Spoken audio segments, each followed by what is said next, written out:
It is my pleasure to be with you today for the celebration and participating in the 6th edition of the Turkana Tourism and Cultural Festival, which is christened Tobonglore. Welcome back home. I congratulate you all for holding the banner of the Ateker cluster. Thank you very much. On behalf of the government of Uganda and on my own behalf, I greet all the people from the different walks of life who have joined us today to celebrate and participate in this auspicious occasion.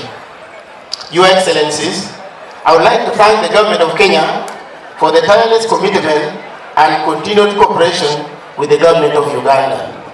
I thank all of you very much for having painted this occasion with the colors that signifies sustainable peace, cohesion, and development.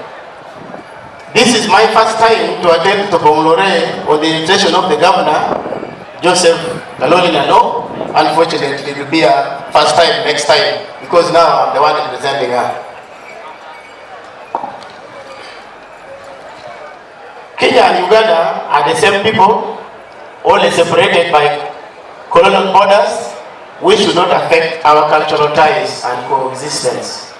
Celebrating such an event helps us to evaluate how far we have come as people of the same culture and heritage, and countries that share the same social culture as well as dialectal roots.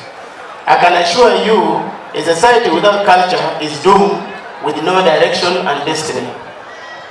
I salute the cluster for your continued and unique relationship with a very rich history and prosperity of a foundation laid on a strong cultural background and commitment. I wish to recognize the role of culture in shaping the morals of our society. I urge you to continue upholding the best practices of your culture and be against a positive change in your society. Uganda as a country will always be comfortable home for the people of Africa. The office of the Prime Minister, through the Minister for Karamoja Affairs, shall continue working with the Kenyan government at all levels, partners, security forces, local leaders, to mobilize resources and secure the Karamoja cluster to ensure sustainable peace and social prosperity and development.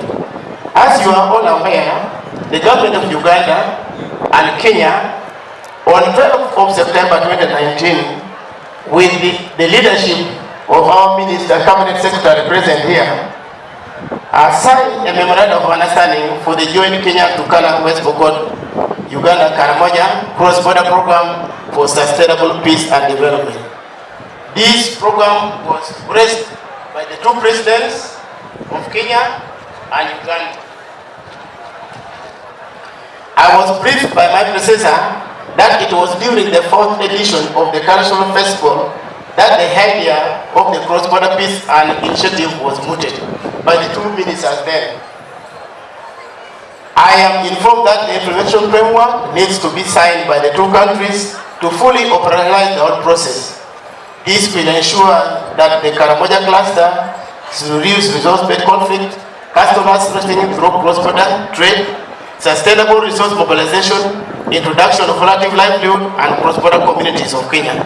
I just want to comment here that Your Excellency, the initiative you took has not been concluded because the implementation framework has not been signed. And the minister was saying if it could be done, it would be very helpful.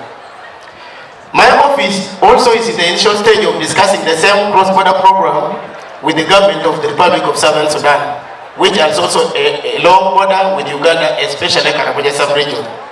I wish to make a humble request to the Kenyan government to enhance and embrace the policy of disarmament of the armed groups in Kenya if we are to enjoy maximum peace in the region. The role of ensuring peace and security is the sole responsibility of the state, but not the community. Guns in the hands of civilians are the most dangerous weapons. I therefore plead with His Excellency, the President of the Republic of Kenya, through you, Cabinet Secretary, to lift the burden of security from civilians to the Kenyan security forces. As we celebrate the 6th edition of Tobonglore, we need to remember, emulate the legacy of our forefathers, be patriotic, and let the spirit of Pan-Africanism, discipline, and hard work. I salute you all, and I wish you a happy celebration for God and my country. Honorable Kitutu Mary Gimono, Doctor, thank you very much for listening to me.